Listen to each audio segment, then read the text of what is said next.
It was 6 in the morning.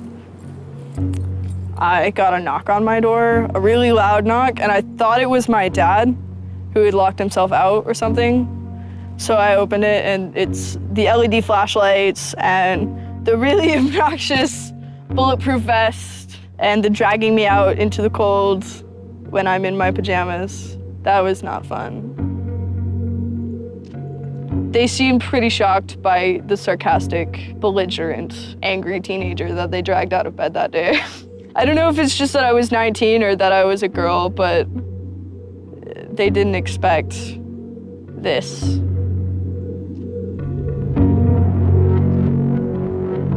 "10,000 angry kids, whoever they are, they scared the shit out of some people those days. They scared the shit out of the powers that be. And that's why this is being investigated. That's why I'm under indictment. That's it.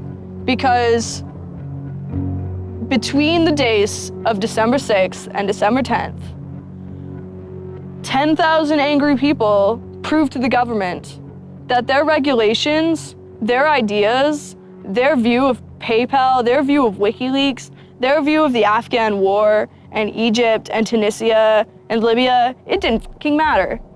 Their opinion no longer mattered because someone was out on the internet kicking ass. The computer hacker group Anonymous is claiming tonight that it took down the website of the Federal Appeals Court in San Francisco this afternoon. They took down Senate.gov servers. They've taken down HB Gary. Sony's claiming they did $150 million worth of damage. So many confidential files that tonight, because of these hackers, can be in the hands of anyone. Visa, MasterCard, the PayPal situation. The criminals who hacked into Sarah Palin's private email. The Church of Scientology says Anonymous is a cyber terrorist group of religious bigots. Anonymous and this other group called Lulz Sec. They seem to be wanting to prove a point. Anonymous kind of was like the big, strong, buff kid who had low self-esteem, and then all of a sudden punched somebody in the face and was like, holy shit, I'm really strong. And Anonymous calls itself the final boss of the internet, and sometimes it proves to be really fucking true. You are going to violate the freedoms of the internet, you certainly better watch the fuck out. They are kind of the rude boys of activism. There's a real rough edge to them, which I think also is one reason why they garner so much love and hate from people too. They represent a certain sort of chaotic freedom. Individual, young, nameless, faceless folks are having geopolitical impact. I mean, it's both exhilarating to realize that and terrifying to realize that. It kind of depends on how that power is wielded. We are legion. We do not forget. Expect us.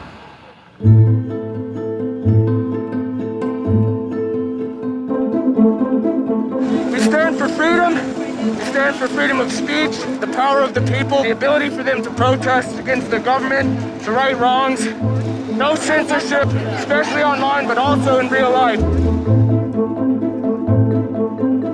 We have members throughout society and all stratas of it worldwide. Yet we have no leadership. It's one voice. It's not individual voices. That's why we don't show our faces. That's why we don't give our names.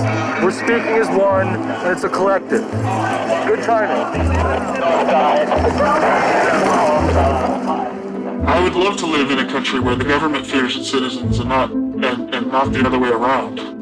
But right now, plenty of anonymous actors are in hiding because of fear of reprisals by the government. I've been called many things. There's unpatriotic. That we're just a bunch of children sitting in our parents' basement. I got called a terrorist sympathizer. We've been called kids, we've been called cyberbullies, we've been called hooligans, and sometimes those words aren't entirely unfair, but this is a serious political movement.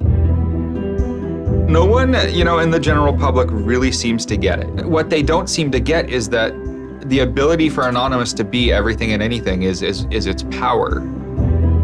Anonymous is a series of relationships. Hundreds and hundreds of people who are very active in it and who have varying skill sets and who have varying issues they want to advance and who are collaborating in different ways each day. They're a little bit like a prism or a kaleidoscope. They've got many different facets and many different sides. Of course, when you spend enough time with them, you start to get a sort of feel or texture that's not just random, right? Yet it's very multifaceted, very rich, which does span from the quite lighthearted to the very, very serious. Bob Dylan had a line in a song just saying, to live outside the law, you must be honest. They might do something which isn't technically correct, maybe it's not legally correct, but they're doing it for purposes that in their minds at least are ethical. People who know what they're doing, who share an ethos, who have a commitment to exposing and humiliating the man, who have a very low tolerance of lies and what they perceive as evil on the part of overweening power structures. They share information, they share tools and techniques, and they are currently having a very good time. The hacker culture, as we know it, really sprang from one place. It was MIT, and it was specifically the people in the Model Railroad Club, the Tech Model Railroad Club. Hacking originated as humorous pranks. When the guys at MIT put a Volkswagen up on top of the dome of the building, and people woke up and saw the car up there in the morning, or they measured a bridge by the body lengths of somebody. I would say his name was Brian, and discovered the bridge over the Charles River was, 822 Brians. These are funny things. That's where hacking originated, and it migrated into engineering and computer communities. It's witty, it's pranks. Basically, Microsoft and Apple both got their entire start off computer crime. Bill Gates stole pretty much all of MS-DOS. Steve, Jobs, he was creating boxes to defraud the phone company, I always saw hacking as implicitly political. Hackers, whether they're conscious about it or not, whether they're explicit about it or not, make a statement about how we should treat information. And some years after my book came out, one of the people I wrote about, Richard Stallman, got very publicly and explicitly political about software. And he believed that software should be free as in freedom, not free as in beer, as he put it there. Behind it, whether misguided or not, there's a political impulse. I'm Chris Weisopel, former member of the Loft. We don't necessarily say hacking group because it makes it sound like we're hacking, so we used to call it a hackers think tank. Hacktivism was a term coined by a group called Cult of the Dead Cow. The Loft had an interesting relationship with the Cult of the Dead Cow. Actually, there was some members that were in both organizations. And we kind of kept like the serious security research that they would do under the Loft name. And if they were doing some sort of just goofy stunt-like things, they would do it under the Cult of the Dead Cow name. Because the Cult of the Dead Cow was really kind of sort of like a propaganda type of organization. They had a guy who was the minister of propaganda. They're kind of merry pranksters. Like everything they did was completely over the top. One of the guys there coined the term hacktivism because he saw one of the things his group was doing, which he called hacktivism, was writing software that people in other countries could use to communicate securely, even if their government was spying on them. So the principle was freedom of expression. It was everyone should have access to the internet. Everyone should be able to communicate and get their message out on the internet. Even more important in countries where there was repressive regimes, that if you said something against the regime, they would come and take you away, and you weren't saying it anymore. Hacktivism is often meant to designate a form of political activity in which technology assistance is used for human rights activism. That's kind of the narrow sense of the word. It usually stays within the purview of the law.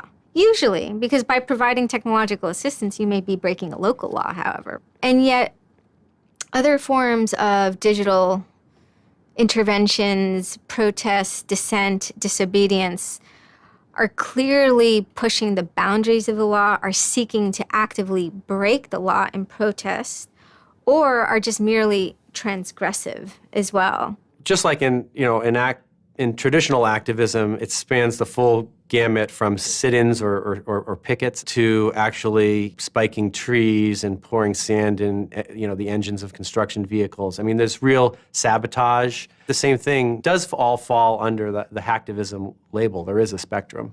A good place to start are with what has often been called virtual sit-ins, which use the tactic of a denial of service attack. Denial of service has been around for a long, long time. It's the equivalent of like if you for some reason wanted to disrupt a bus service, right? You can hire 1,000 extras to all go and like line up at the bus station, right? And get on the bus. And so that anyone who was really trying to get on the bus couldn't do it, right? It's as simple as that. When you stop trying to visit, website goes back up, no permanent damage. And this tactic has been used by a number of different groups.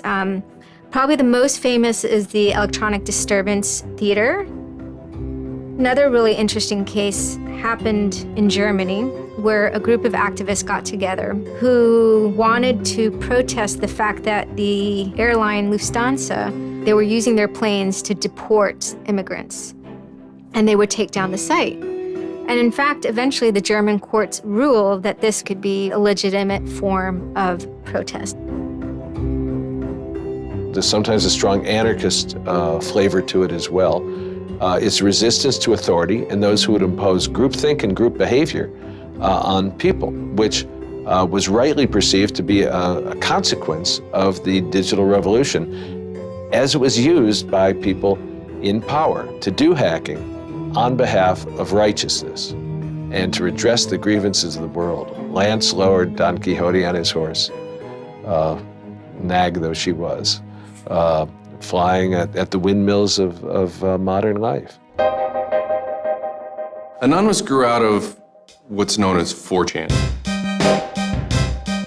And essentially this is just a website where people can upload images and you don't actually give your name. It's just sort of anonymous. When you look at 4chan, you're often surprised because it looks like a site from like 1995 or something. The idea is very simple. You post a comment and you post a picture.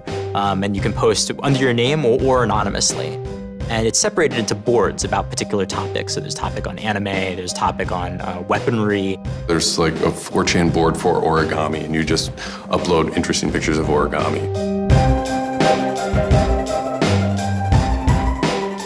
And then there was a group called the B board, which essentially was for like anything goes. The first time anybody goes on B, it's kind of an instant revulsion. Because there's never a time that you go on there where you don't see something horrible. That instantly puts off a lot of people. The idea is post something that can never be unseen. Half of the posts on B are there specifically to make people not want to come back to B. Have you ever read Lord of the Flies? 4chan, and especially B, is Lord of the Flies. Except some of them aren't 16 anymore, they're just allowed to act 16. It's what you get when people are allowed to express themselves with absolutely no restrictions whatsoever. It's the kind of sum of human imagination. People can get together and think together without any limits or parameters. It's the most vile, disgusting, and funny thing on the internet.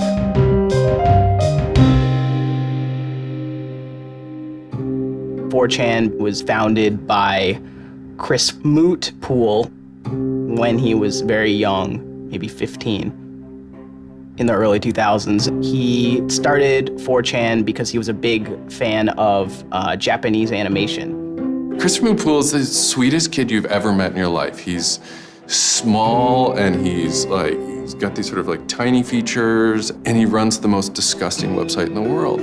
What I think is really intriguing about a community like 4chan is just that it's this open place. As I said, it's raw, it's unfiltered, and sites like it are kind of going the way of the dinosaur right now. They're endangered because we're moving towards social networking, we're moving towards persistent identity, we're moving towards a lack of privacy, really. The B board, that's the exact opposite of Facebook. Facebook, like, you're supposed to be like who you are, and there's sort of one model, which is that like you're friends with people, right? In 4chan, you're totally anonymous nobody. And anonymous speech is A lot of it's ugly, but not all of it is, right? It is actually sort of a place where people can be honest. One of the important things about 4chan is to have a thread that really explodes and lasts for a long time. If it doesn't, then it disappears. It's a site that's not archived. So it creates conditions for anything that grabs attention at some level. And so humor and grotesqueness as a result are quite good for that. I'd rather just be referred to as anonymous, I guess, in any interviews, because I have some docs out on me. 4chan's just where I went to. I grew up on it and I lived there. That's just what I did for fun. It takes a thick skin to enjoy it. But, you know, as long as you're not offended, you'll occasionally come into something really cool or really creative on 4chan. I think the most interesting thing about it is how you can watch memes evolve. You'll see something posted one day, and then a week later, it's got 50,000 derivatives of it. A meme is basically just an idea. It's kind of like a gene, but in the realm of the idea. A lot of the great internet memes that we all know and love, you know, lolcats, right? You know, little cats doing funny things, and then they have, you know, Icon has cheeseburger, right? All that stuff seems to start in this like petri dish that is 4chan B-board.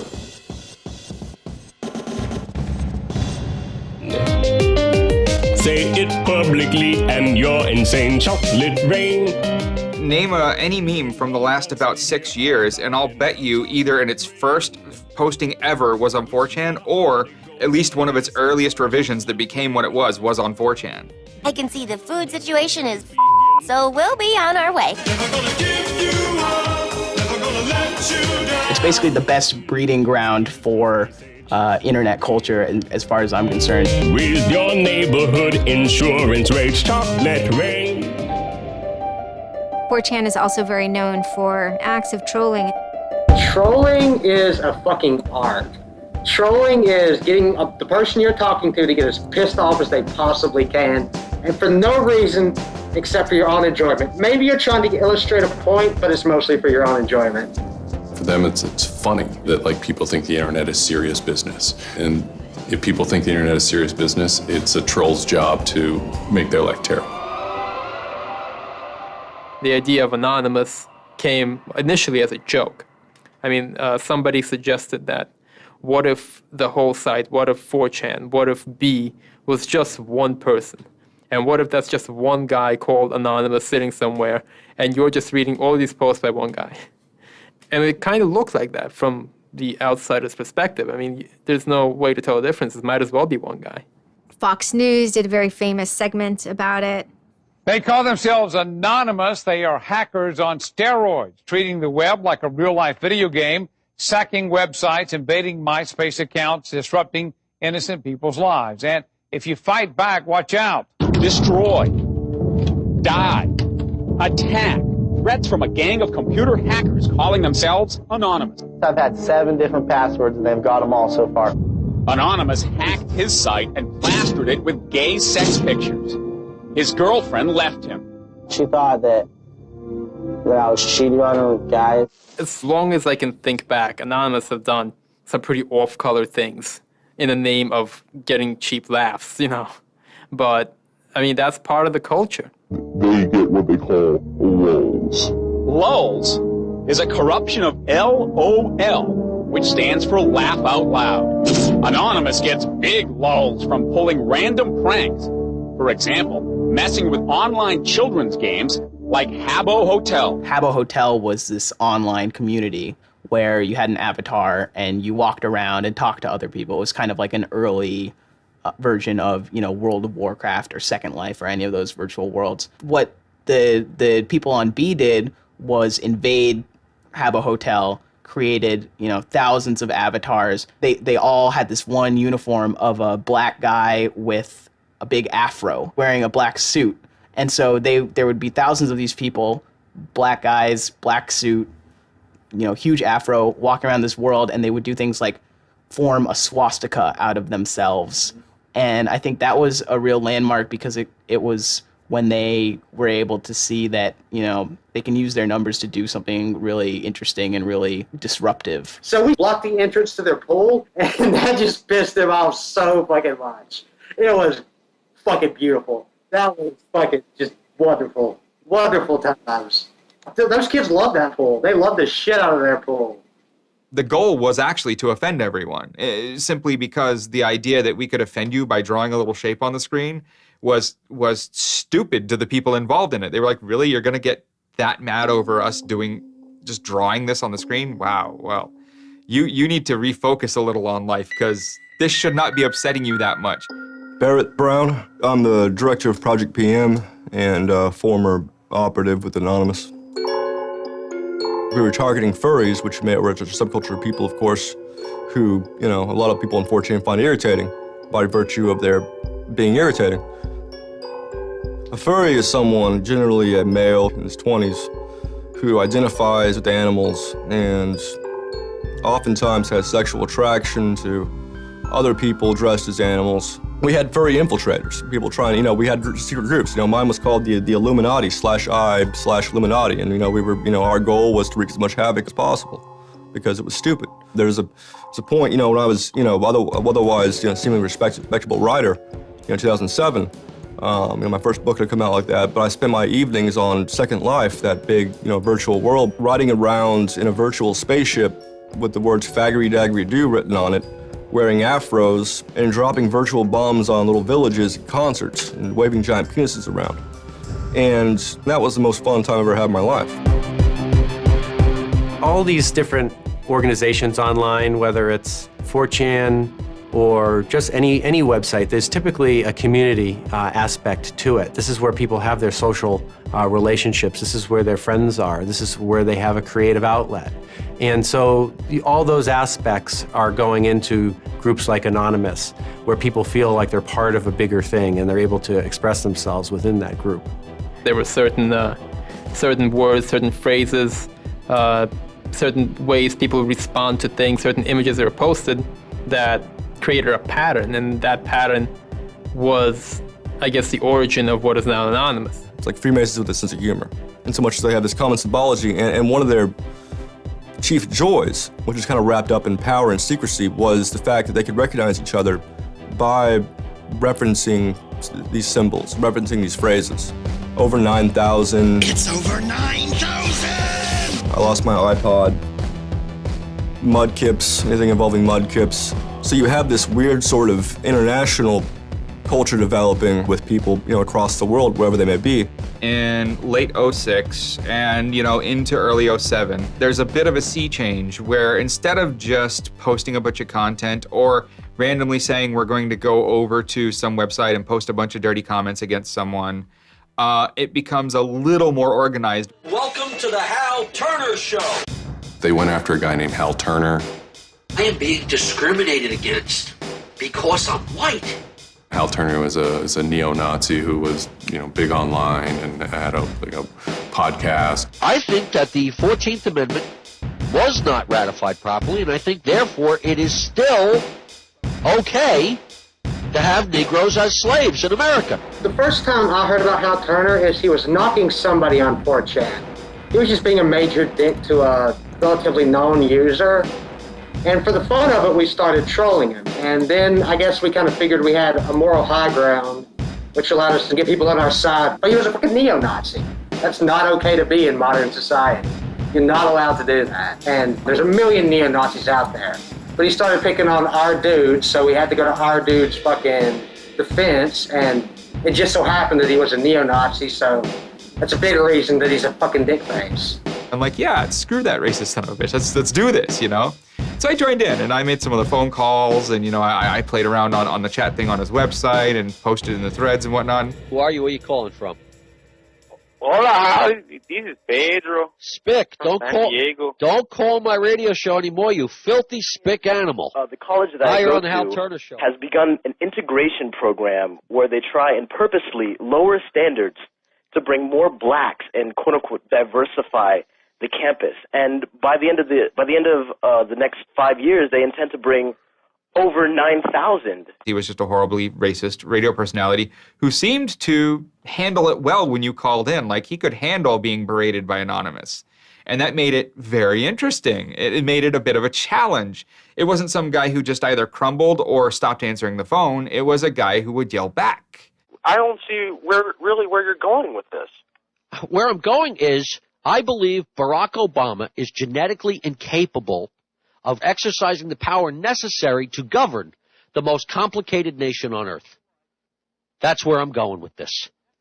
And I think part of the reason he's incapable of doing it is because of racial genetic inferiority. Is that clear enough for you? No, you changed the subject again. Wait a second, you asked Hal Turner me... wasn't the first, actual person that, Anonymous had caused trouble for, but the circumstances ended up being significant. They DDoS'd his website, stuff like that, costing him thousands of dollars, bandwidth fees. We DDoSed him, which is overflowing his server with packets and fake information. And then we kind of trolled him in real life. We sent countless pizzas to his house. We signed him up for escorts on Craigslist. We sent a bunch of pallets of industrial materials to his house, which he ultimately had to foot the bill for. And basically we destroyed his ability to pay for his radio show, and that took him off the internet.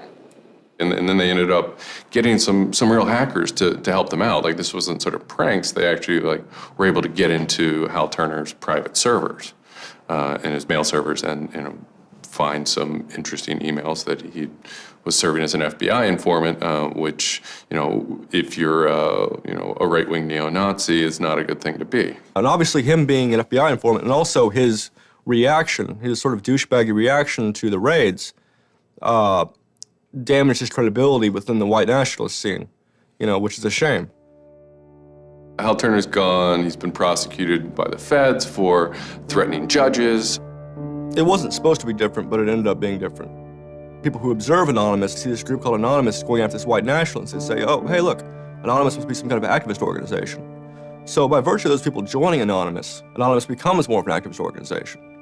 What follows is a period of confusion and anger in which, the original Anonymous people, the sort who want to keep Anonymous as this nihilist little, ridiculous group, are upset that now, that the most terrible thing on the internet is now becoming a force for good all of a sudden.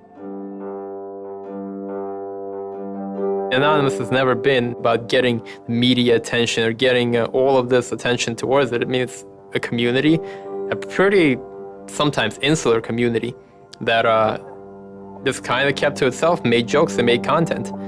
But that was, of course, changed completely. Just turned completely on its head when Chinology started. Anonymous began to become less of just a culture, people who wanted to perform pranks, and more of the internet's first army. I'm Mike Vitale, and my handle is Seth Dude. Now, this is January 2008. Anonymous is strong now. We're not a little dinky fucking group anymore. This is millions of people worldwide, and we're watching. And then Scientology stepped in with a big target on its chest. A video came out of Tom Cruise. It was supposed to be an internal Scientology video, talking about secrets of Scientology. Being a Scientologist, when you drive past an accident, it's not like anyone else. As you drive past, you know you have to do something about it because you know you're the only one that can really help. It talks about you're the only one who can stop, bad things from happening. And so this is kind of widely mocked online. It circulated like wildfire. There's nothing part away from me. It's just... Because people found it humorous and goofy. And the Church of Scientology went into their legal mode, and they threatened websites with lawsuits if they didn't pull down the video. Instantly, the Scientologists post a DMCA, Digital Millennium Copyright Act. And this is a way that if you own content, you can go to video sites, upload sites, and have your content pulled when someone uploads it illegally. So Scientology's always at odds with the internet, always trying to legally bully people out of fucking them over on the internet. They always did that. And then here they are trying it again, but you know what? Anonymous saw that, and they said, oh, you guys just fucked around badly. You're trying to censor our internet. Are you trying to take a joke away from Anonymous? You don't do that. What these people did, in this case, Greg Hausch and these other people, was They decided, you know, we can probably harness Anonymous in this case and target Scientology. A few people on 4chan posted, hey, we should grab that video and post it on a few other sites. And I was one of the people in that thread talking about it. And we got the original source of the video by reaching out to the person behind the accounts and everything. We start posting it. The surprising thing was how fast they were DMCAing them on every site. It looked to us like they must have direct contact with the lawyers and the team who actually pulls videos at all of these sites. Like it was minutes and these things were falling down. We're like, holy crap, that's messed up. So what followed was, it's this term called the Barbra Streisand effect. And this video, as they're attempting to suppress it, went everywhere. Like everywhere you look on the internet, you were gonna stumble upon this video. Actually, Gawker, the site that I work for, was, I think, the first one to put it on the website, and we got in a huge legal battle with Scientology, who wanted us to take it down.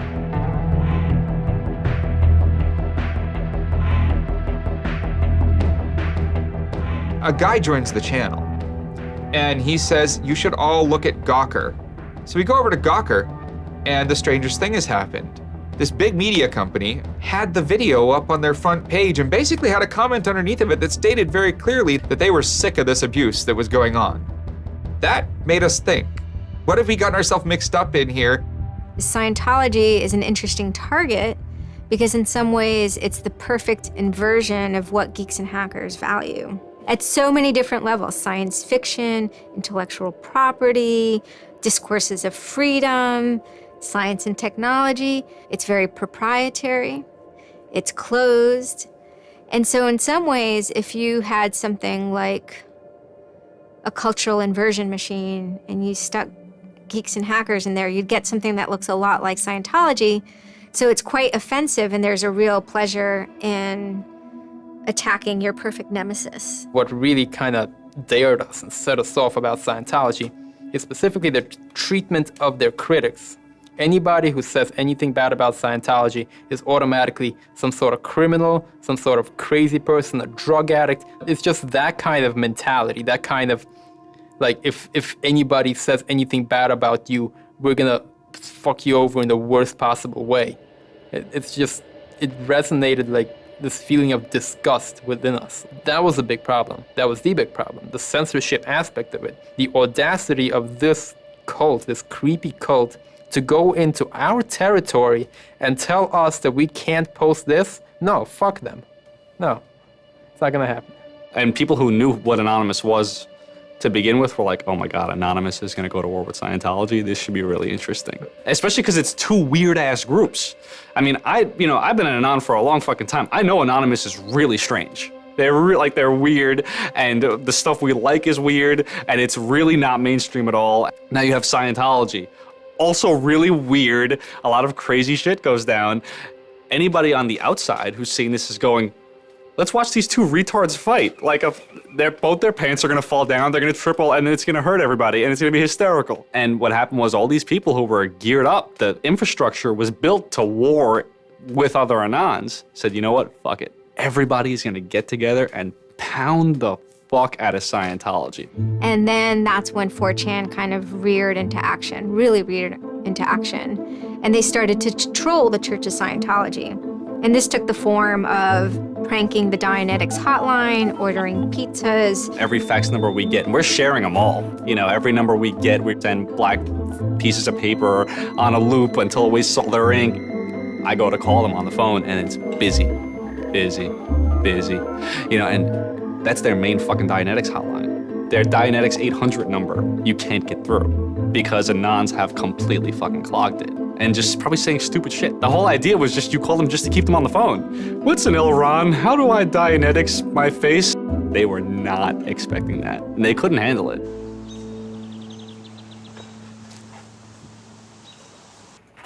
I'm Brian Mettenbrink. I always liked anything technical, mechanical, anything sciencey, really.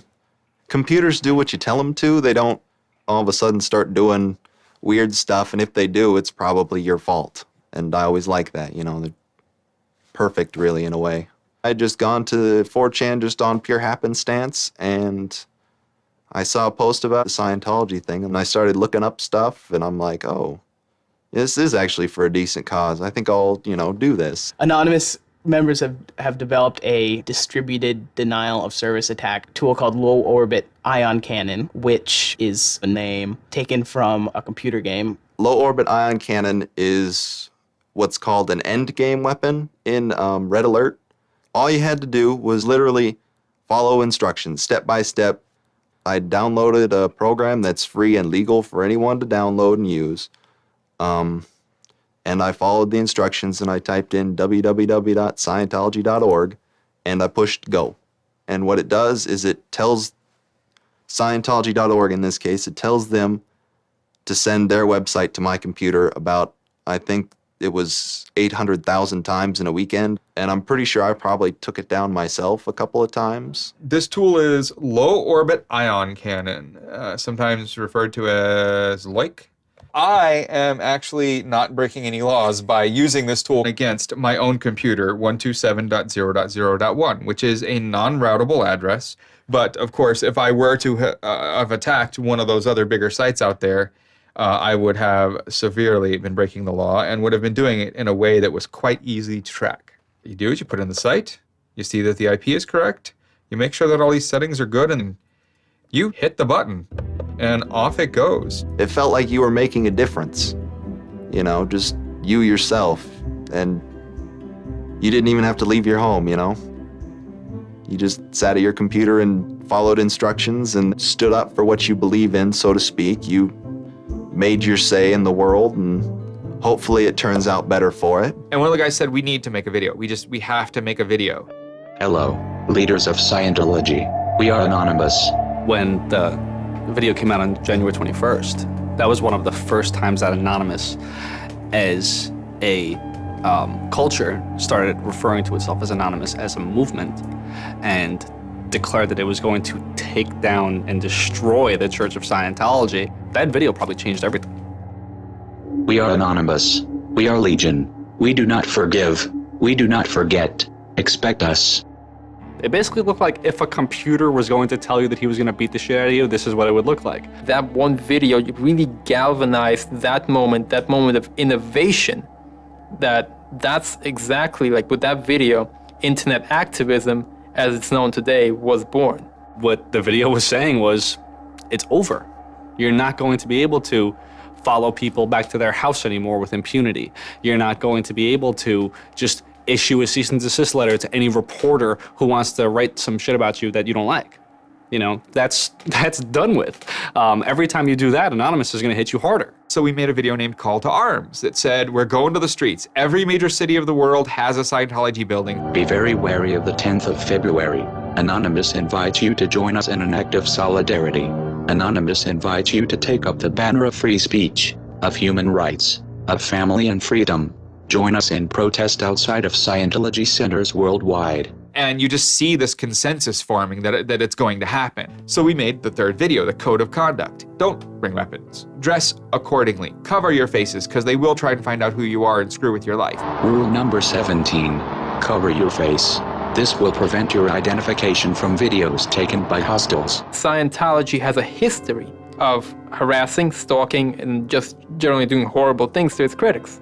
So people needed a way to hide their identities. A lot of people had very legitimate fears. They don't want to be followed home. They don't want to be stalked. They don't want to put their families and themselves in danger. Everyone was going, well, we're going to wear a mask. What's the only fucking mask that we all already know or have a joke about? And it's the Guy Fawkes mask. You see the movie V for Vendetta, the ending scene where everyone's wearing the Guy Fawkes mask. That is very reminiscent of what Anonymous thinks Anonymous is.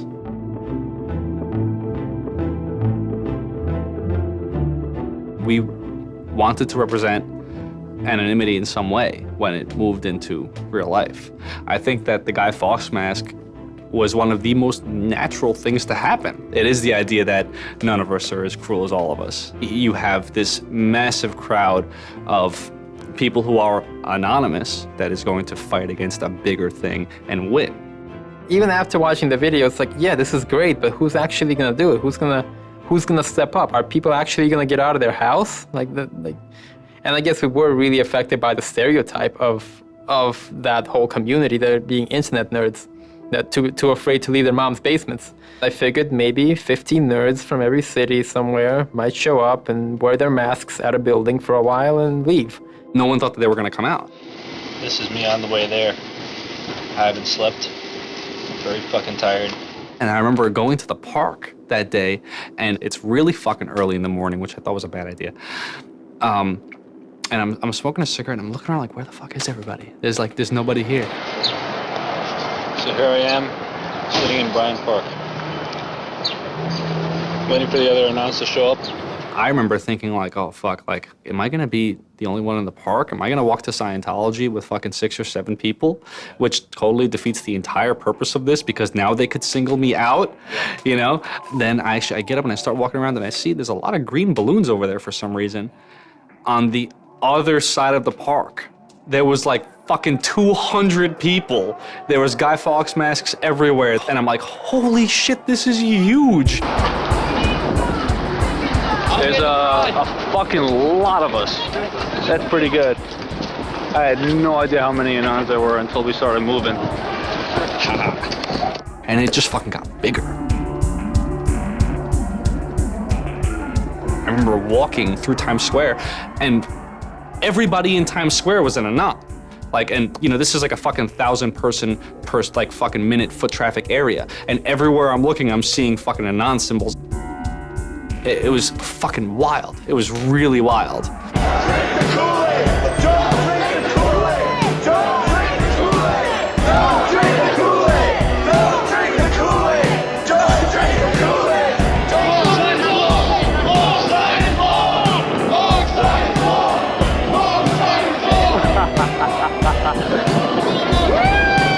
This is our fucking race.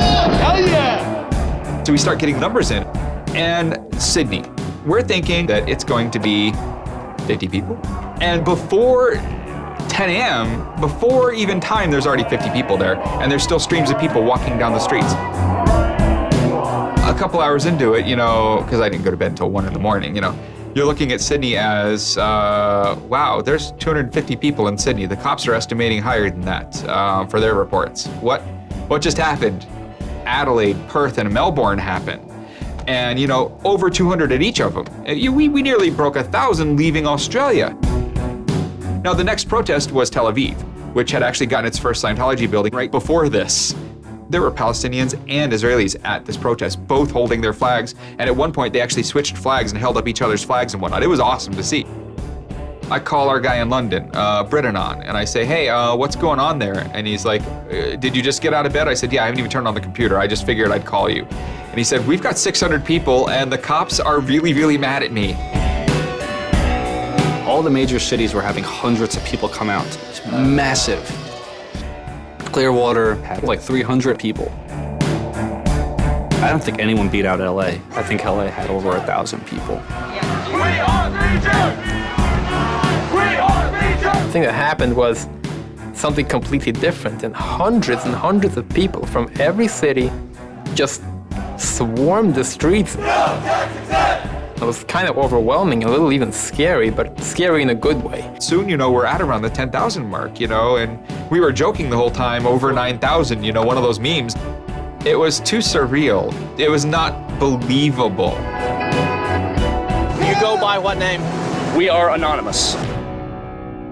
It was very empowering, especially after people saw the thousands of people showing up. This was it. We owned the world at that point. You've got lolcats and you've got rickrolling. You've got all these other things that Anonymous has been involved in. Then, you know, take us a month later and, you know, 10,000 people were just in the streets. And in every major country in the world, in every major city in the world. And what the hell just happened? What changed? You know, who flipped the switch?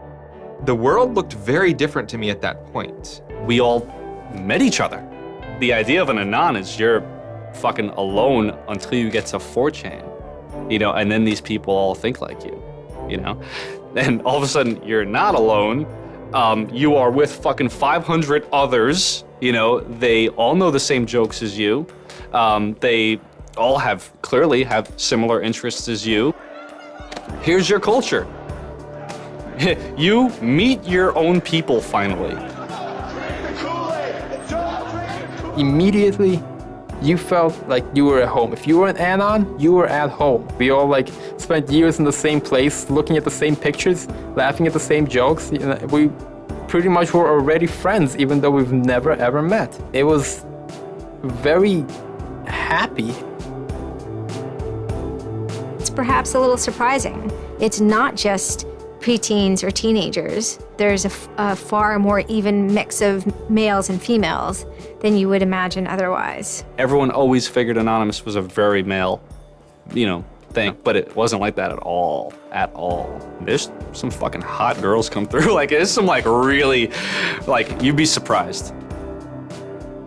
And there were a lot of these so-called guys who weren't socially good. They were very awkward. They still lived at home at 23, half of them virgins. And I'll tell you, the amount of those people who got laid from these protests happening is in the thousands that would not have for years probably.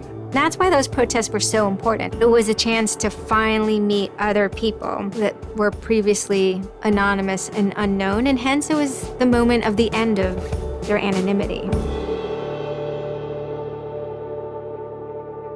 Scientology, they kind of fought back, so to speak. They posted stuff online. While claiming they are peaceful, in less than 3 weeks, anonymous members made or encouraged 8,139 harassing or threatening phone calls, 3.6 million malicious emails, 141 million hits against church websites, 10 acts of vandalism, 22 bomb threats, and 8 death threats against members and officials of the Church of Scientology. They wanted to find me. They did. They hired PIs. They started taking pictures of us, threatening to sue us. People were getting followed. People were getting followed home. It'd be a regular thing for someone to say, oh, I had to lose someone on the subway. I saw someone from the Scientology Center and they were following me. They would follow us to our houses, try to intimidate us, send us cease and desist letters. These tactics that they used to fight the activism they faced before the internet were completely ineffective against Chanology. Most of the people who received them actually framed them and put them on their wall. I've seen multiple of them framed and put on the wall. Mine's sitting in my closet somewhere in a box. I did the whole low orbit ion cannon stuff, and then I pretty much just went about my life after that for probably, I think it's 6 months, and then the FBI showed up here at my parents' house where I wasn't, looking for me. 2 men got out of the car and took their jackets off and laid their guns on the front seat and came up to ask us if Brian was home and explained that they were the FBI and they were looking for Brian, and I've never been so scared. And then my parents directed them to where I was living, and they showed up and said, I'd like to have a friendly conversation with you, and I had the worst friendly conversation of my life. And we sat down at my dining room table, and they just started asking me questions, and I'm trying to figure out what they're here for, because I have no idea. And they eventually started asking me questions about Anonymous. I was scared to death. I mean, my son is looking at 5 years in jail and a $100,000 fine. I had no idea that it was any sort of this big of a crime to do what I did. I thought it was the kind of slap on a wrist, $200 fine type crime. So I actually told them that I did it at that point. Then it went from there. But yeah. As he explained it to me at the time, it was like pushing the refresh button over and over and over and over 800,000 times. And it seems like such a little thing. I did the second most damage is what Scientology said. I sent the second most out of everybody. So I got the maximum for my category, which was 1 year in prison and 1 year supervised release. I think, the way I feel is for what I did was one of the most lopsided punishments I've ever read about or heard of. Yeah, I think it's ridiculous, especially the year supervised release where I can't touch a computer for a year. I'm not sure what that's supposed to solve, except make my life difficult. So that computer behind me back there, I could go back to prison if I went over and touched it, because I can't knowingly associate with members of Anonymous. They just made a big deal about Scientology as a religion and that this is America and you can believe in whatever you want to believe. And I'm pretty sure they actually compared me to like the KKK and the Nazis and stuff in the courtroom. Yeah, it's a completely different Yeah. issue. I'm very proud of what he did. He stood up for what he believed in, but that was never, ever mentioned. I never would even dream of hurting anybody. It's just not me.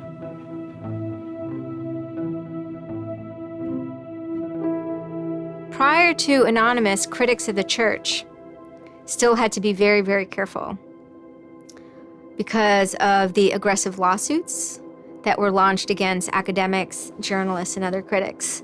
I would say that era is over.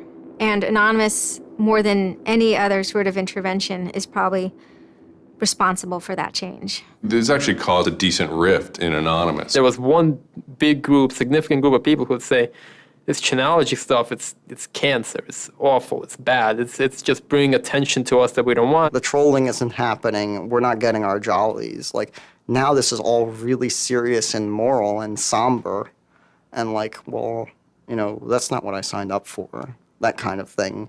And then there are the people who were on the other side who are going, well, I only signed up for the serious and somber. You guys, go away. This is, you know, and, you know, there became this very fierce clash of ideologies, and it was alien to us. They decided, in their own words, which I was privy to because it was told to me, stop ruining our bad name. So to make Anonymous look bad, they go off and they post animated GIFs, animated images to epilepsy forums that are black and white just strobing really quickly.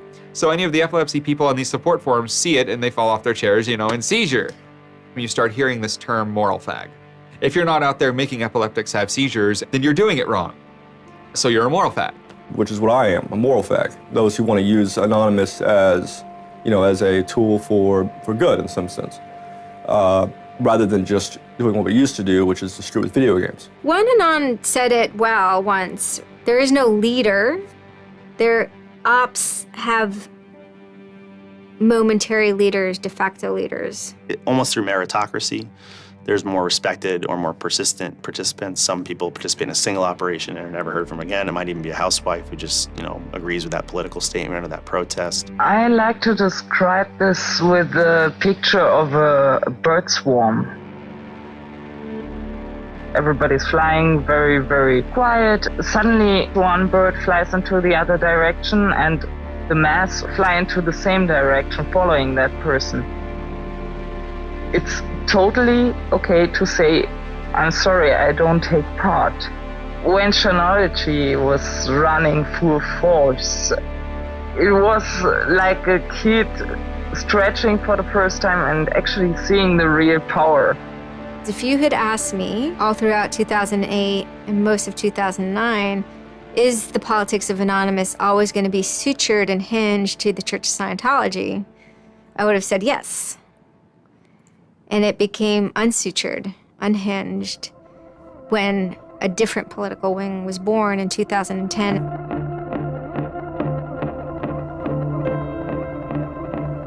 It is our task to find secret abusive plans and expose them where they can be opposed before they're implemented. The interesting thing about someone like Assange is that he actually also sprang from, you know, a hacker culture. It's a mentality of spreading information.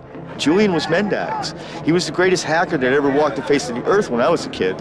I mean, they rumored he could move satellites around in space by hacking into NASA. I mean, you know, maybe it never happened, but I mean, it was, you know, it was a myth that kept young kids like me wanting to, like, you know, plug a computer into a modem and see if I can move some satellites around.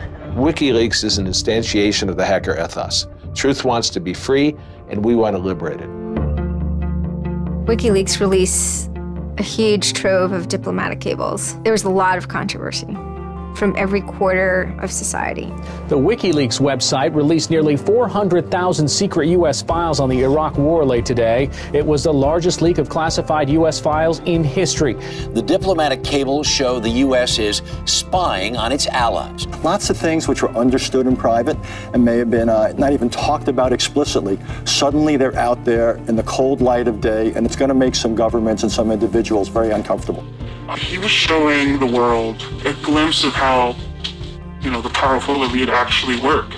At least to some extent. I mean, these are fairly low-level diplomats sending messages back and forth, but it's a side of government you hardly ever see, and it's pretty eye-opening. And once it's out, it's out. I think information wants to be free, but let's look at it. Let's analyze it. It's important that we know such stuff. It's important that we know what our governments do, and if they don't tell us, then somebody has to. There was one particular moment that really sparked the fire, and this was when PayPal, MasterCard, and Amazon pulled services for WikiLeaks. So all of a sudden, there's no way to actually process donations to WikiLeaks. And then people went and found neo-Nazi groups. Visa and MasterCard were perfectly fine with you being able to PayPal, being able to make donations to them. But WikiLeaks, no.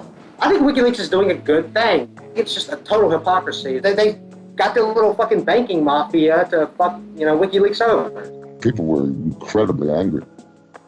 There was a real sense of rage. I think there was a sense that WikiLeaks was exposing the lies that the government had told to the people, and that the government was desperately trying to make sure that those lies weren't exposed. And there was just an intense, I can only call it fury. Anonymous very quickly moves into an attack mode. Anonymous DOSed PayPal. They were pissed. Cyber protests, sit-ins, however you want to look at it. DDoS is a tool that is a big giant, it's like driving a finish nail in with a sledgehammer. The numbers of participants were massive, massive. And they managed over the course of a couple of days to disable the websites of MasterCard and PayPal. It was like watching the hack magician finally get a trick right, because you're not expecting it, and then it's magnificent. It was beautiful. Because what you had is people finally stood up for something. How long has it been since we had a huge, really relevant protest? I'm not talking Tea Party, I want to bring my guns in public. I'm talking 10,000 angry people said this is not right, and I want to do something about it. Soon after, WikiLeaks was blocked in Tunisia. And Anonymous got wind of that.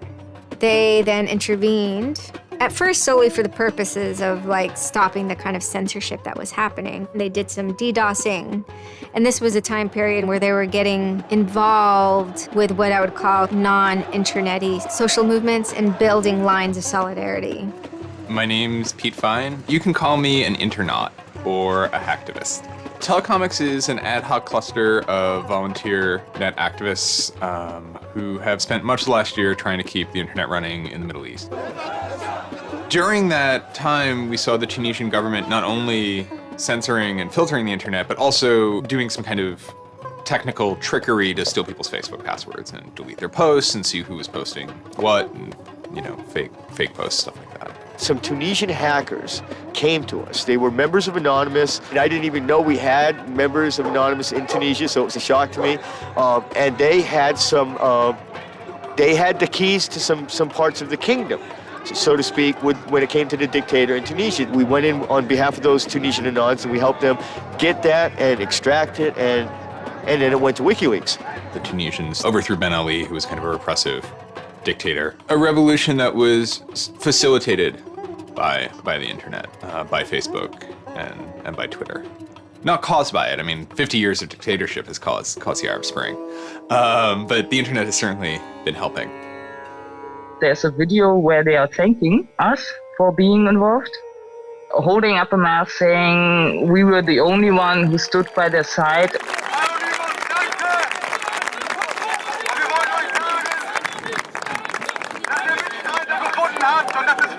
For me, it was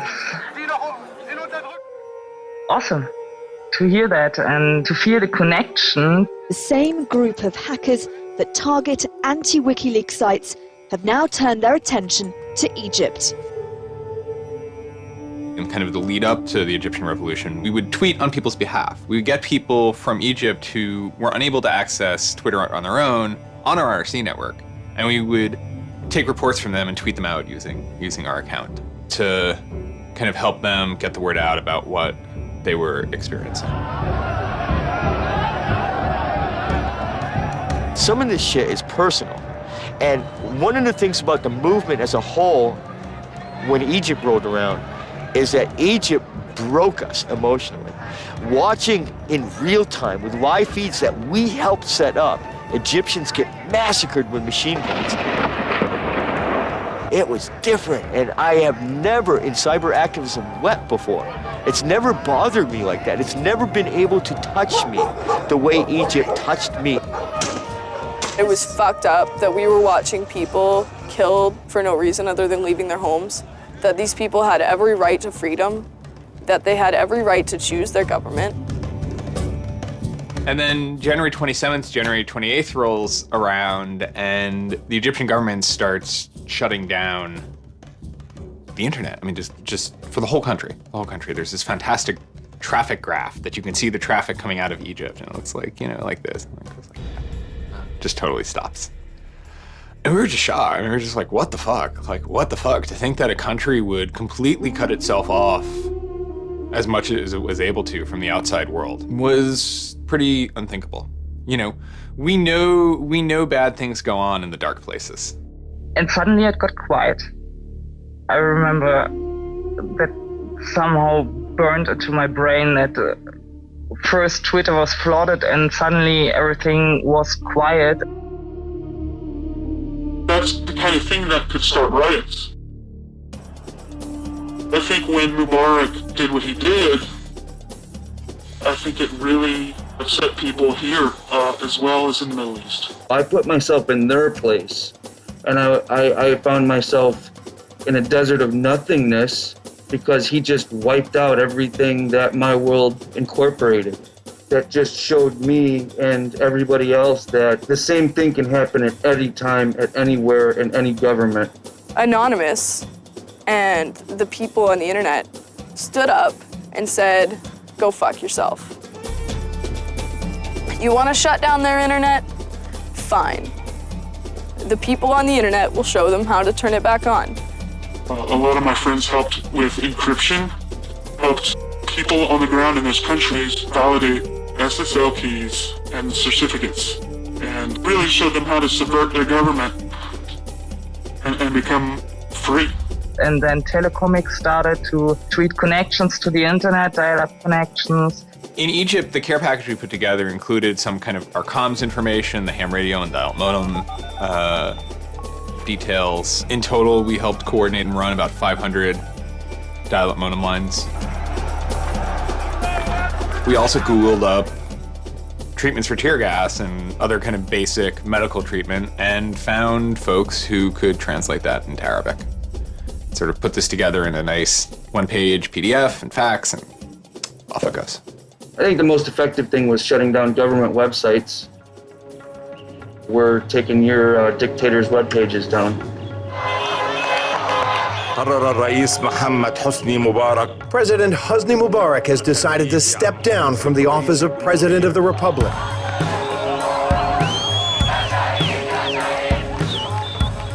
When Mubarak left, it was a hell yeah moment. People can rise up, people can make a change. And I think for a lot of people in America, it was the first time they had seen people rise up and take down their government and say, we're sick of this shit. We're sick of the oppression. We're sick of living as slaves to your power. We had Egyptians come thank us as we're doing this stuff, and I said to them, like, look, you guys just get our back if stuff goes down here. Although it was awesome and it was one part we were fighting for me it was quite clear that it's not the end of the story, that it's not suddenly changing into rainbows and nine cats or whatever, but that we now have to watch even more. The FBI is now investigating Anonymous, a loose collection of rogue, tech-savvy hackers credited with bringing down the websites of MasterCard and Visa last December. So there were 40 raids back then. They seized computers, cell phones, those kind of technical apparatus, sometimes including from, in the case of, a 19-year-old girl lived with her family, it took her parents' stuff too. There's always been a sort of cat and mouse dynamic, not just in relation to the feds, but also to these sort of groups that have appointed themselves as guardians of the Republic. I've been threatened by people who are former Secret Service agents who now run private security companies. Suddenly, on February 5th, Financial Times article comes out that we all see.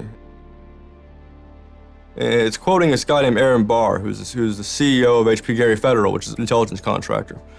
And Aaron Barr is telling his Financial Times journalist, Joseph Min, that he's been secretly monitoring the AnonOps server where all this is going on, and has done so for several weeks, and using his own custom brand of information operations techniques, has managed to identify the alleged leadership of Anonymous, including 25, quote, lieutenants, unquote, some sort. We have to see this document. Everyone wants to know. We don't need to destroy him. We don't need to destroy his company. We just need to see the document, and we'll decide what comes next after looking at the document. So they get it. It was unbelievably easy to get into that network. And my name was on there as a screen name, and Greg Hausch was listed there by a screen name. Fact of the matter is, what he told Financial Times was everything he told them was demonstrably untrue, and very much hilariously so.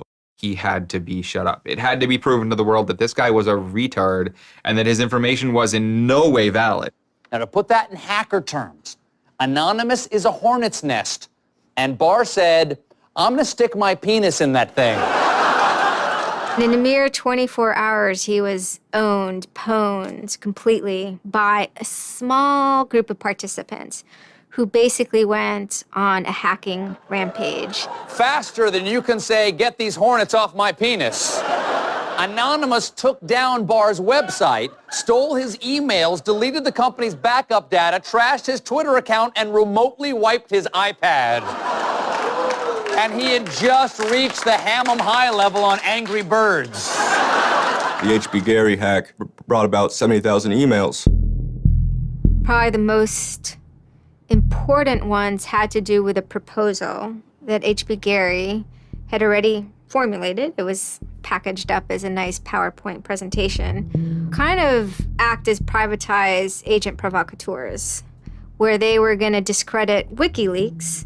HB Gary was proposing submitting fake documents to WikiLeaks, and then when discovered as fake, the error could be called out and it would discredit WikiLeaks. Right. So, so there's a lot of specifics that I can't talk about. So let me try to answer that though in a general sense. Well, first of all, it's probably no surprise to anybody. I'm not a big fan of WikiLeaks. I think that the broad purpose of trying to get as much information, proprietary or classified information for the government, expose that, is an extremely destructive and dangerous purpose. The proposals involve conducting information war on WikiLeaks and its supporters, creating dissension within WikiLeaks, DDoS attacks. You also wanted to launch cyber attacks on WikiLeaks infrastructure to get information on document submitters. Well, one thing I guess I want to make sure is clear is, none of those activities had actually occurred. In business, there's, when you start proposing or thinking about an idea, there's a brainstorming phase. And somebody says, well, what if, what could we do? What's theoretically possible? Well, still, this was an idea. This was proposed. This was something that you thought about. Right. They also wanted to go on a campaign kind of targeting Glenn Greenwald, who's a reporter for Salon, who's an outspoken kind of critic of the government and supporter of WikiLeaks. It seems like you're trying to attack a journalist here. Yeah, and I don't want to talk too much more about Glenn Greenwald, but other than, what I previously said is, there was never an intent to attack journalists, not on my part. I guess I should say, I should generalize that and to say that, I would never just outwardly attack a journalist, other than if I felt that there was a journalist in my mind that was acting unethically, that's a fair game for having a public discussion about. They were walking a very fine ethical line at points, and in many cases, the mass opinion is, no, they stepped well past it. I will not support broad theft of information released to the public, because that's nothing but destructive. If somebody has information that's been stolen from them, and whether or not WikiLeaks encouraged the theft of that, or whether or not it was just put in their lap, still they're threatening to release the information that is the private property of another organization.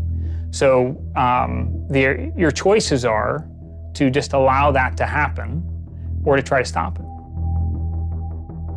How offensive is too offensive? We've certainly seen a lot of strategy coming out of governments across the world now saying, publicly admitting that they need to develop better offensive strategies in cybersecurity, because defense as a whole, it isn't enough. It never is enough.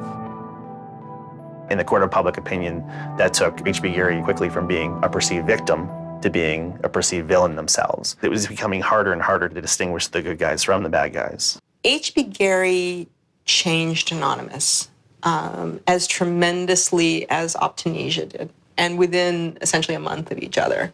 These two events were totally formative for the collective. Optinesia was where it got its moral compass and its sense that it could affect the world. H.B. Gary is where it got its swagger. George Hotz made it possible for PlayStation to run homebrew software, which also lets you run pirated software. Yo, it's GeoHot! And for those that don't know, I'm getting sued by Sony. So Sony went after him, claiming it was a DMCA violation. They just kind of nasty-grammed him and shut him down, and did sue him. He settled. And the response to that was immediate and brutal. Sony has confirmed that hackers broke into its PlayStation network, exposing the personal information of up to 77 million users worldwide. Over the next 6 to 8 months, they were hacked over 20 times. There's no evidence that Anonymous was anywhere near the majority of the hacks. One of the reasons why it captured so much of the media imagination when Anonymous did it, as opposed to when other people did it, is because they were loud and bombastic, and they had a great image you could throw on the top of your article, and they made statements that when you're constructing a story, you just can't resist. And then, kind of seemingly out of the blue, there was something by the name Lulzsec that sailed into the seas. Well, Lulzsec, it's sort of a group, mostly from Anonymous, who, large part, were the same people who hacked H.B. Gary. And they decided to form this little group and just carry on operations sort of outside the purview of Anonymous for a while. They hacked whatever they wanted, they released whatever they wanted. It's almost like they had no rules. They just said, this is what we're going to do. We're going to stir up the cart. We're going to make some trouble. We're going to make some waves. And they did. Lulzsec tried to say it wasn't Anonymous for a while. They tried to divide itself off. I don't think anyone bought it for a minute. There was no way that Lulzsec was not Anonymous. But the majority of time, the majority of Anons are not doing anything particularly illegal. When they are, a huge number of them try to do that in a very specific political context. For those people, what Lulzsec was doing, they were funny, but they were attacking random targets. They were breaking the quasi-rules by attacking media. Collateral damage such as the release of docs and people's personal information who are just caught in the crossfire really of an anonymous confrontation is something that a lot of Anons don't really support. There was a lot of infighting about it because their way, wasn't really our way. We will not attack the media. PBS's Frontline runs a documentary mainly focused on Bradley Manning, the alleged leaker to WikiLeaks. And a lot of Bradley Manning supporters didn't like it. They hacked a website putting a story that Tupac and Biggie had kind of escaped the world of celebrity fame and attention and retired quietly and discreetly in New Zealand. LulzSec when they attacked PBS, you know, that gave me the creeps, you know. As a journalist, I'm not too thrilled with the idea of someone judging that we don't like you to write that. We don't like your reporting, so we're going to shut down your website. I'm uncomfortable with that. It could be me, and I could be writing something about a group that they didn't like, and I'm happy to sit and talk with them about it, but you know, don't shut my website down. This is obviously about freedom of speech, so attacking the press would be would sort of be a bit of a contradiction. So people always said, well, we shouldn't do that. And obviously LulzSec had a completely different agenda, so they had no problem doing it. Hacktivism started to become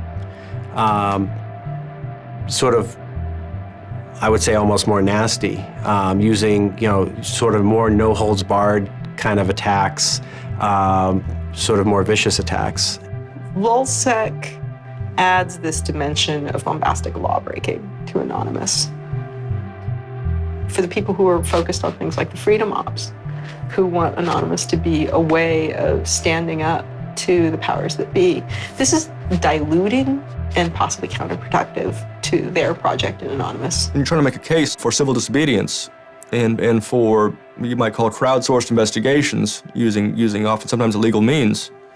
It's hard to keep making that case, it's hard to maintain that case when you have these people from the movement fucking with people, you know, just fucking with people.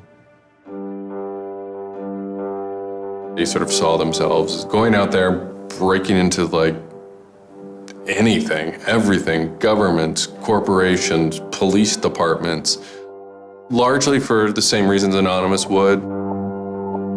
They went after Arizona for immigration policy, 50-day run, causing mayhem, havoc, and then ended it. The computer hacking group Lulz Security has announced its disbanding, saying it had achieved its mission to disrupt government and corporate organizations for fun. I call this whole thing the rise of the chaotic actor. And chaotic could be chaotic good, neutral, or evil. You know, if you go back to the old Dungeons and Dragons charts.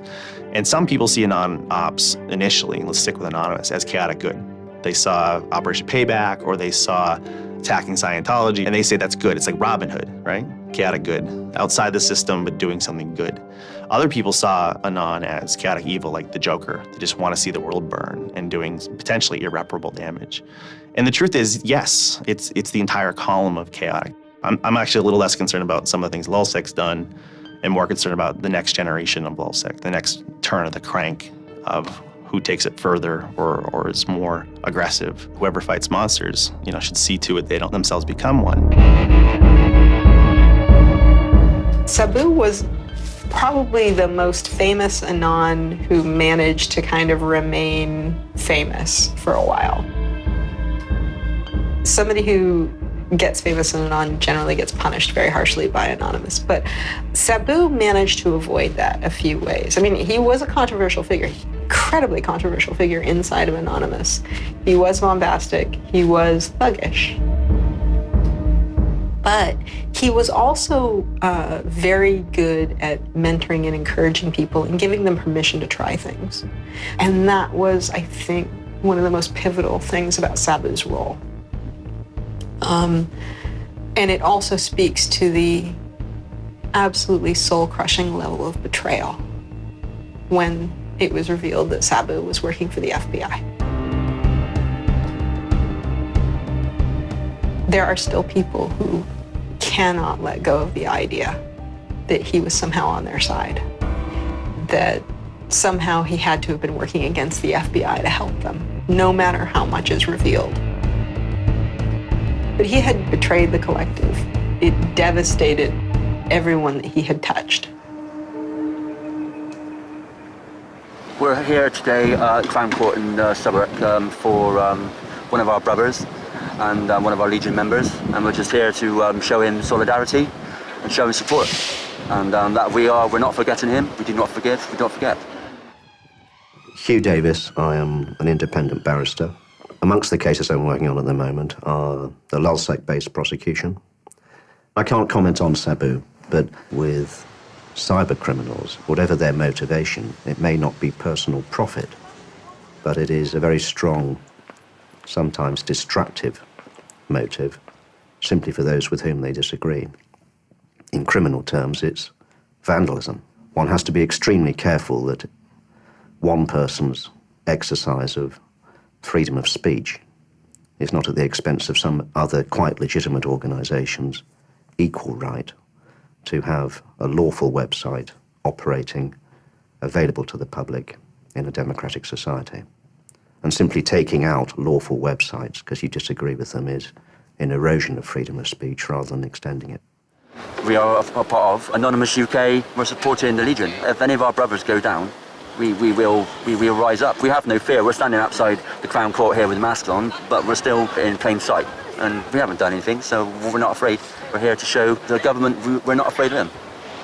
Really, as powerful as they seem to be, LulzSec and Anonymous are really small potatoes compared to the bigger operations that are going on that we don't hear about, maybe operations funded by governments. The criminal hackers, this is not some lone idiot, hunkered down like Beavis or Butthead cackling at midnight over his computer. There are a few of those, but it's organized. There are ad hoc contract workers. Comes out of Russia, comes out of Romania, comes out of Iran, comes out of wherever. But they work on behalf of the usual criminal enterprises. The computer security industry has just been growing and growing and growing over the last 10, 15 years. There's $10 billion companies in the computer security industry. I don't know what the total market cap is, but it's certainly in the billions of dollars.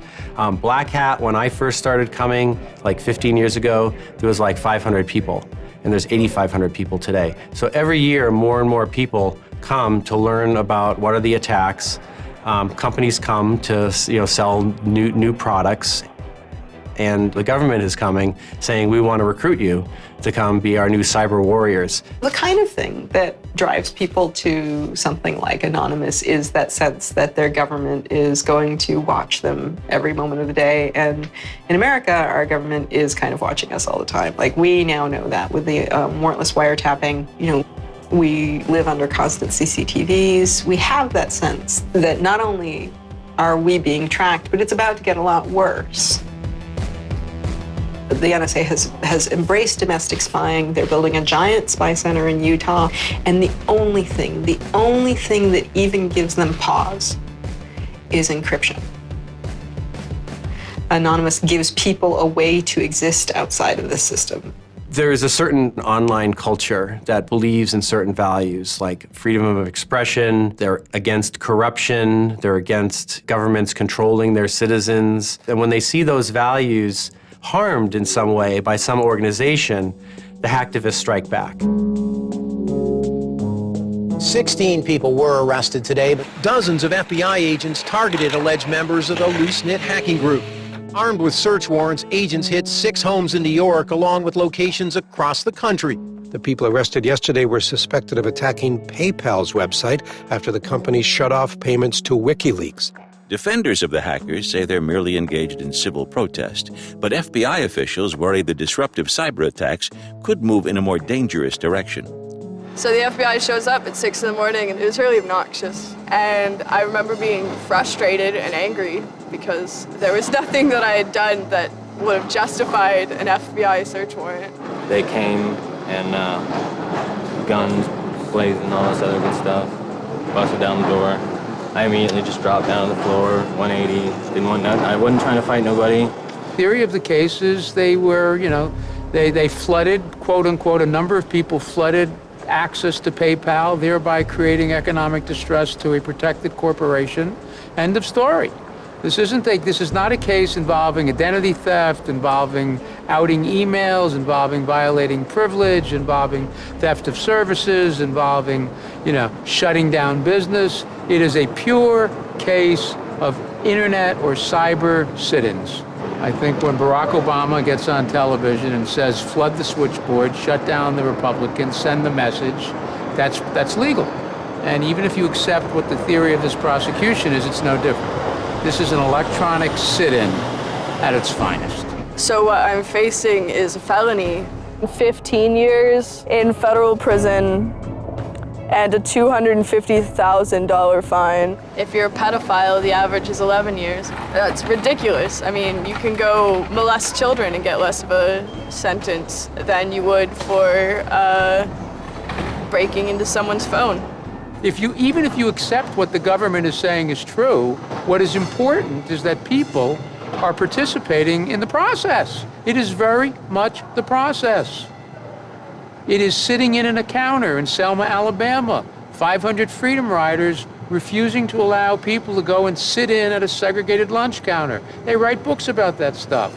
It is demonstrating at a street corner saying no to a war. It's just a different, it's just a different vehicle. It's the same result. You know, I would never compare myself to people like Gandhi or Dr. Martin Luther King, but they were one person, and they were willing to go out and change the world. And their messages live on every day through everybody. And to not take the chance of having something like that to do is foolish. I only wish we had 50 million Mercedes. I feel a lot more comfortable as a guy getting towards the tail end of his career if there were more Mercedes. There's always going to be legal consequence when you decide to break the law. That comes with the territory. And it would be naive not to expect that. The question is whether the punishment will be proportional to the crime. And I suspect it might not be.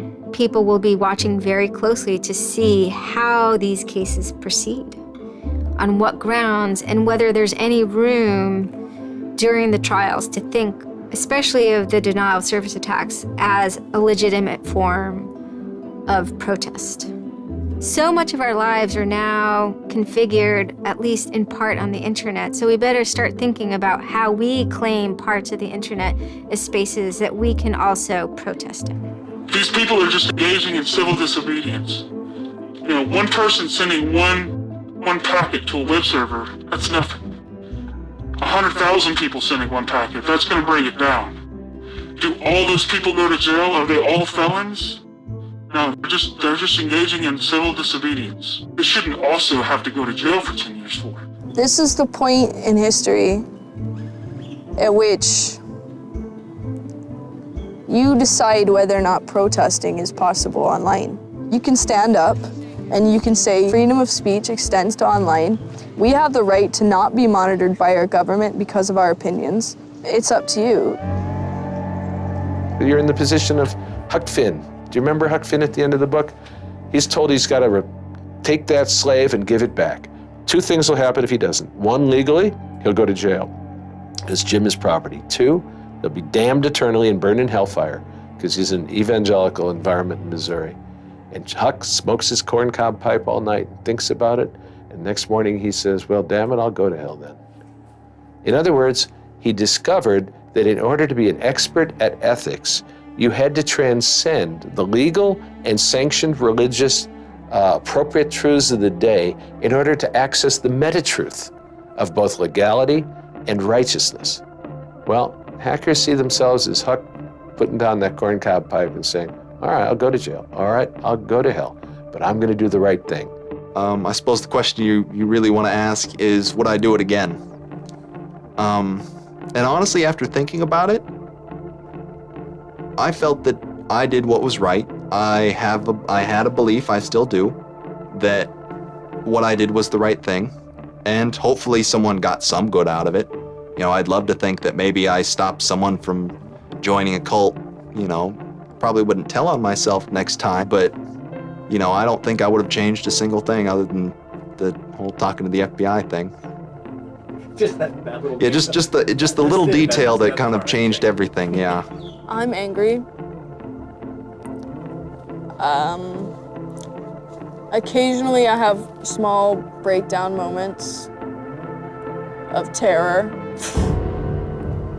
but I haven't stopped believing what I believed. I haven't stopped wanting to fight. I haven't stopped caring. Show me what democracy looks like! Show me what democracy looks like! We got sold out! I don't think this whole issue is a technical hacking thing. This is more about human philosophy and psychology. What's motivating us? Why is there so much unrest or disenfranchisement or anger that would lead people to want to take matters in their own hands and join these. Whether you think it's bad or not is irrelevant. It's not going away. I have stood upon the mountaintop known as Anonymous and looked down on a world inflamed with revolution.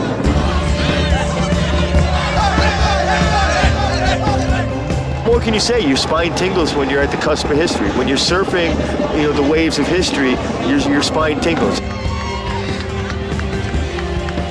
There's a lot of people in Anonymous who feel very deeply and very sincerely about their contribution towards democracy around the world. And I think that's one of the main things that I'm most proud of about Anonymous. There are things that I'm not proud of about Anonymous, but we stand against censorship and we stand against oppressive governments, even our own. It's a very noble thing. I still burn a candle for those people who got shot in San Francisco and didn't get justice. I'm proud of Anonymous for their actions related to Occupy Wall Street. I'm happy that Anonymous has helped with collecting information, spreading information, getting information out, and mobilizing the appetite for direct action on the street. Dissent has a face now. It has an aesthetic. There's this package it can pick up and put on anywhere in the world for any cause it wants. And sometimes that's going to be terrible, and sometimes it's going to be wonderful.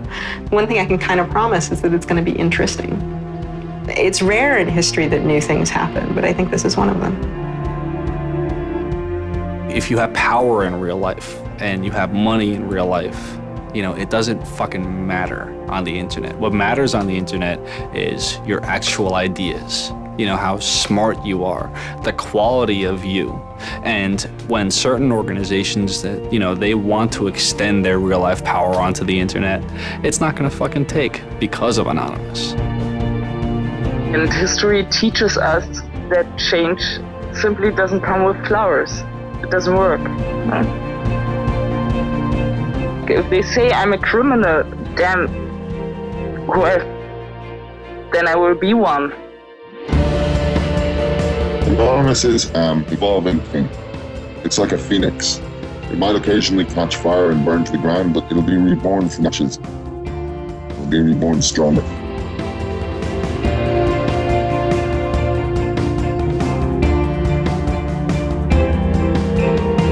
I don't care if you're a Democrat or a Republican or an independent, or if you like Ron Paul, or if you worship pigeons or Scientology, or if you're Catholic or atheist or Methodist. I don't care about that. Your opinion matters. I don't care if I disagree with it. I don't care if I hate your guts. Your opinion matters.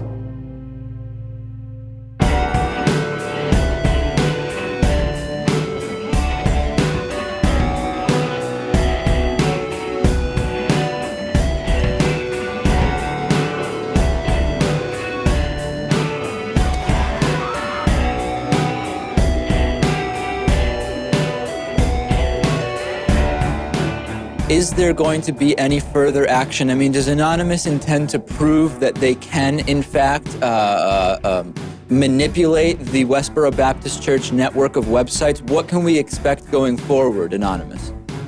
Actually, I'm working on that right now. He's working on that right now. Oh, yay. So hold on. I am getting a thumbs up from my producer that there has been a message posted that appears to be from Anonymous on downloads.westborobaptistchurch.com. Anonymous, are you taking responsibility for this? Yep, we just did it right now, this very second. All these other sites are down, we can't. Here you go. That's so special.